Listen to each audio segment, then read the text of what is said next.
7 6 5 4 3 2 1 எங்கள் paper படியன் paper படியன் எங்கட paper படியன் வரா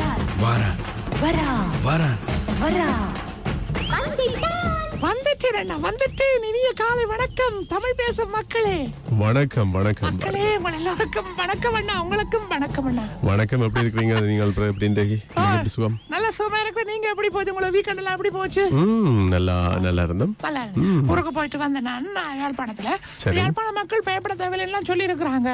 அங்க தெரியும் தானே, புத்தாண்டுக்கு முன்னர் ஒரு கொலைவரி தாக்குதல் ஒன்று இடம்பெற்றிருந்தது இளைஞர் ஒருத்தருக்கு. எனவே அப்படியான சம்பவங்கள்லாம் இனி நடைபெறாது.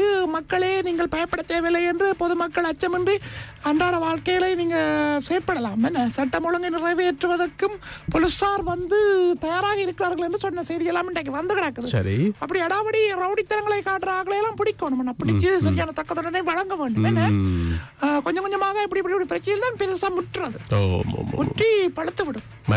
மக்களுக்கு நிம்மதியற்ற ஒரு நிலை தானே அந்த செய்தியெல்லாம் இன்றைக்கு முற்பக்கத்துல பிரதான செய்தியெல்லாம் வந்திருக்கேன்னா உன்னோட படிப்பும் என்ன சரி இல்ல பெரிய போல வழியே. பிரித்தானியா சுவிஸ்ல எல்லாம் விமான நிலையங்கள் சில விமானங்களா மூடி இருக்கு. இருக்கிறாங்க சுவிஸ்லயும் இருக்கிறாங்க. அங்கேயும் அப்படிதான் இங்கேயும் அப்படிதான் இருக்கு காலையில. அன்னைக்கு நுரலியால ஒரு நண்பர் சொல்லி இருந்தவர் தெரியவே தெரியல, ஒன்றும் தெரியல. அங்க அப்படித்தான் வாகனம் மோட இல்லாத அப்படின்னு சொல்லியிருந்தாங்க. சரி, நல்ல அவதானமா இருங்க, எல்லாம் காலநிலை மாற்றங்கள் தான். வீரகேசரி பத்திரிகை இன்றைக்கு பிரதான தலைப்புச் செய்தியாக அதானி திட்டங்கள் குறித்து மீளாய்வு செய்ய விசேட குழு முன்மொழிவை இன்று அமைச்சரவையில் சமர்ப்பிக்க மின்சக்தி வலுசக்தி அமைச்சு தீர்மானம் என்கிற செய்தி இன்றைக்கு பிரதான தலைப்பியா வந்து கிடக்கணும். இந்த திட்டங்கள் சம்பந்தமாக இவருடைய ஒப்பந்தங்கள் சம்பந்தமாக எதிர்கட்சியும் பல்வேறு விதமான அழுத்தங்களை ஆளுங்கட்சிக்கு பிரயோகிக்க ஆரம்பித்திருக்கிறது. வந்திருக்க செய்தி அதானியுடனான ஒப்பந்தங்கள் ரத்து செய்யப்பட வேண்டுமா பிரதான எதிர்கட்சி அரசாங்கத்திடம் வலியுறுத்துகிற செய்தி தொடர்ந்து செல்கிறது. இந்த புலமை பரிசில் பரீட்சை விடைத்தாள் மதிப்பீடு மீண்டும் ஆரம்பமாம். என்ன இதுக்கு ஒரு முடிவே இல்லையா? கேட்கறாங்க நிறைய பேர் பேரண்ட்ஸ் எல்லாம். 8ஆம் தேதி ஆரம்பிக்கிறாங்க. தெரியாம சும்மா கேட்கறாங்க. போயிட்டு வர வழிகள்ல என்னடா தம்பி நீ இப்படி கேள்விப்பட்டியா, என்ன இதுக்கு என்ன முடிவு? அதான் மீண்டும் திருத்துறதுக்கான காரணம் அது சர்ச்சை ஏற்படுத்திய தாள்களாக மாறியதால். என்ன விரைந்தார் முடிவான ரெக்கார்டு தானே பிள்ளைகளுக்கு சரியான ஒரு நடுக்கமா கிடக்கு. அதான் மீண்டும் திருத்த ஆரம்பிக்கிறாங்க. 8ஆம் தேதி 6ஆம் தேதி தானே, நாளை மறுதினத்துல இருந்து திருத்த ஆரம்பிக்கிறாங்க. மீண்டும் திருத்த ஆரம்பிக்கிற வேலை. ஐக்கிய தேசிய கட்சியுடனான கூட்டணி குறித்து அவதானம் ஐக்கிய மக்கள் சக்தியின் செயலர் ரஞ்சித் பண்டாரா தெரிவித்த செய்தியும் வந்து கிடக்கணும். அதே போன்று அரசியல் பழிவாங்கல் நோக்கில் விசாரணைகள் இடம்பெறாது. பதில் போலீஸ் மா அதிபர் திட்டமிட்டமாம். அரசியல் பழிவாங்கல் நோக்கில விசாரணைகள் இடம்பெறாது அந்த செய்தியும் வந்து கிடக்குது. லும்பினி குறித்து வெளியுறவு அமைச்சருடன் பேசுவேன் முன்னாள் ஜனாதிபதி ரணில் விக்ரமசிங்க தெரிவித்த செய்தி வந்து கிடக்கணும். அதே மாதிரி சட்டமா அதிபரை இன்று சந்திக்கிறார் ஜனாதிபதி. விசேட சந்திப்பொன்று இடம்பெற போதாம். ஜனாதிபதிக்கும் சட்டமா அதிபருக்கும் என்னன்னு சொன்னா, அந்த கடந்த காலங்களில் மக்கள் மத்தியில கடும் சர்ச்சை ஏற்படுத்திய வழக்குகள் இருக்கு தானே, அதோட முன்னேற்றத்தன்மை குறித்து தான் இந்த சந்திப்பில் கலந்துரையாடப்பட உள்ளதாக சொல்லப்பட்டிருக்கு. என்ன மாதிரி என்ன நிலுவையில கிடக்குன்னு சொல்லி கிடப்பில கிடக்குது. இலங்கை தமிழின படுகொலை குற்றவாளிகள் பொறுப்பு கூறலுக்கு உட்படுத்தப்பட வேண்டும், நிலைப்பாட்டை தொடர்ந்து வலியுறுத்துவோம் என்கிறார் கெனடிய கன்சர்வேட்டிங் கட்சி தலைவர் என்கிற செய்தியும் தொடர்ந்து செல்கிறது. வாகனங்களில் உள்ள பொருத்தமற்ற உதிரிப்பாகங்களை அகற்றும் போலீசாராம் எங்களுடைய காலையில கழிச்சு கொண்டு வந்து கேட்டுக்கின்றது. நம்ம விபத்து நெரிசலை கட்டுப்படுத்த விசேட போக்குவரத்து திட்டங்கள் பேச்சாளர் தகவலாம். தேவையில்லாத வாகனங்களை பொருத்தி இந்த உதிரிப்பாகங்களை டக்கண்டு நீங்களே அகற்றி விடுங்க. என்ன நாங்களும் எங்கட சூரிய நேர்கிட்ட கேட்டுக்கொள்கிறோம். நிறைய பேர் கேட்டுக்கொண்டிருக்கிறார்கள். அகற்றுவாங்க வாகனங்கள் சொல்லும் போதுதான் இந்த அரசியல் வரைக்குள்ள பயணித்த நாய்கள் ஒரு சம்பவம் இலங்கையில பதிவாயிருக்கு. என்னன்னா பாருங்களேன், அது எங்க இடம்பெற்றிருக்குது?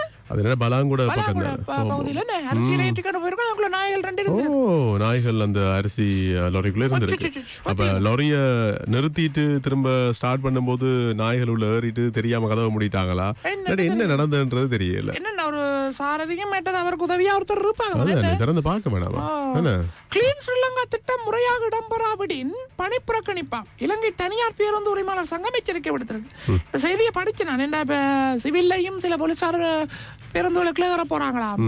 அப்ப நாங்க எல்லாத்தையும் ஏற்றுக்கொள்ளுகிறோம். தேவையில்லாத ஸ்டிக்கர் எல்லாம் கண்ணாடிகள் ஒட்டி இருக்கு, அதெல்லாம் நாங்க அகற்றுவோம். அதெல்லாம் தேவையில்லாத விஷயங்கள் தான். ஆனால் இப்படி தொடர்ந்து சும்மா சுரண்டிக்கின்றீங்கன்னு சொன்னா அப்புறம் வேலை நிறுத்த போராட்டங்கள்ல தான் இடம் வரும் அப்படின்னு சொல்லி தனியார் சங்கத்துடைய போக்குவரத்து தலைவர் இருக்கிறார் சொல்லியிருக்கிறார். கிளீன் ஸ்ரீலங்கா என்ற பேர்ல முறையற்ற வேலைகளை நீங்க செய்ய வலிக்கிட்டீங்கன்னா சிக்கல் நாங்கள் வேலை நிறுத்த போராட்டத்தில் ஈடுபட வேண்ட மாதிரி அந்த செய்தியை நான் படிக்கிறேன். தொந்தரவு மாதிரி நினைக்கிறாங்க. ஒரே திடீர் நிறுத்துறதும் வந்து செக் பண்றதும் அந்த மாதிரி. யாழ்ப்பாண மக்கள் அச்சமடைய வேண்டாம் என்று சொன்ன செய்தி வந்திருக்கு. ஏற்கனவே நான் சொல்லிட்டேன் ஆரம்பத்திலே. பொது தேர்தலில் தோல்வியடைந்த சிரேஷ்ட அரசியல்வாதிகள் மாகாண சபை தேர்தலில் போட்டியிட முஸ்திபா நீங்க தேர்தல் சொல்லிக்கதான் இது ஞாபகம் வருது. ஜனாதிபதி தேர்தலில் போட்டியிட்ட 5 பேருக்கு எதிராக நடவடிக்கை எடுக்கப்பட போதாம். அவர்கள் அந்த செலவுகள் சம்பந்தமான அறிக்கையை சமர்ப்பிக்கலையா?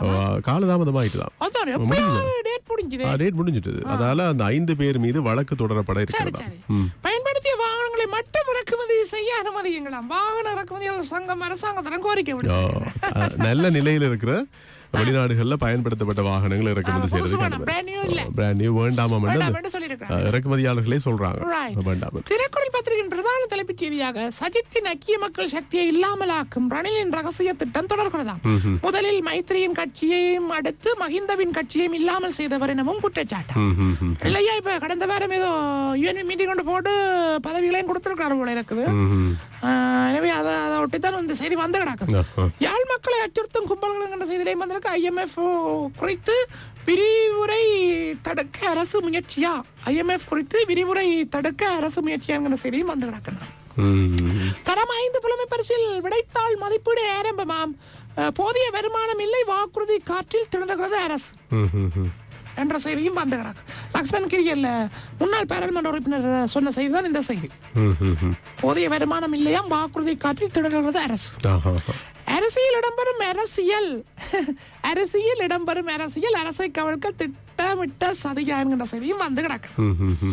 தமிழருடன் இந்தியா என்றால் இந்தியாவுடன் தமிழர் நிற்பர். தமிழ் தேசிய மக்கள் முன்னணி தெரிவிச்சிருக்கேன்னா அதே மாதிரி கட்டமிடப்பட்ட சரியாக மாகாண சபை தேர்தல்களை விரைவாக நடத்தி இலங்கையில் தமிழருக்கு அதிகாரத்தை வழங்குங்கள். இந்திய மார்க்சிஸ்ட் கம்யூனிஸ்ட் கட்சி தமிழ்நாடு மாநில மாநாட்டில் தீர்மானம்.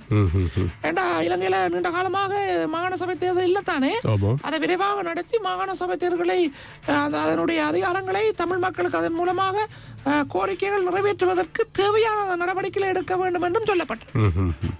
எந்த சவாலையும் ராணுவம் முறியடிக்கும் புதிய ராணுவ தளபதி லெப்டினன்ட் ஜெனரல் லசந்த ரொட்ரிகோ தெரிவித்த செய்தியும் வந்து கிடக்கணும்.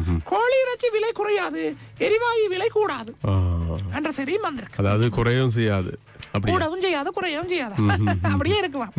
தமிழின படுகொலையின் அனுரவுக்கு முக்கிய பங்கு தமிழ் தேசிய மக்கள் முன்னணி தேசிய அமைப்பாளர் சுரேஷ் என்கிற செய்தியும் வந்திருக்கேன். பஸ்களை பிடித்தால் வேலை நிறுத்தம் எச்சரிக்கும் பஸ் உரிமையாளர் சங்கம். ஊழல் மோசடியில் ஈடுபட்ட அரசியல்வாதிகள் நாட்டை விட்டு ஓடினாலும் நாம் திரட்டி கலைத்து பிடிப்போம். அந்த என்ன அந்த எண்ணெய் இறக்குமதியில் 5000 கோடி வரி ஏய்ப்பாம் வந்து இலங்கையினுடைய பாரம்பரிய எண்ணெய் உற்பத்தியாளர்கள் தரப்பு சொல்லி இருக்கிறாங்க. இறக்குமதி செய்த எண்ணெய் இருக்குதானே, எண்ணெயில 5000 கோடி வரி ஏய்ப்பாம். வரி செலுத்தாமல் அரசாங்கத்தை மாத்திருக்காங்களோ. அப்ப அந்த வரி செலுத்தாதவர்கள் என்ன செய்ய போறீங்கன்னு கேள்வி கேட்டிருக்காங்க. என்ன செய்ய போறாங்க? பிரபலமான 2 துறை சார்ந்தவர்கள் இந்த வேலையை செய்திருக்கிறாங்களாம். தொழில் அதிபர்கள் தரப்பு தான் இந்த வேலையை செய்திருக்காம். வரி ஏய்ப்பு செய்திருக்காம் எண்ணெய் இறக்குமதியில பாத்தீங்களா பாருங்க. கடந்த ஏதோ ஒரு 2 பேர் இந்த வேலையை செய்திருக்காங்க. அதாவது அமைச்சர்கள் என்று விடுவோமே, 2 பெரும்புள்ளிகளாம். சரி, இப்படி நிறைய கிடப்புல கிடக்கு தடையை பிடிப்பாங்க போல கிடக்கு. பாப்போம். இப்ப புது வருஷம் பிறந்து இருக்கேன், போட்டு வரேண்ணா. அப்ப நாளைக்கு சந்திப்போம். பாய். நன்றி. பேப்பர் படியம் போலாம்.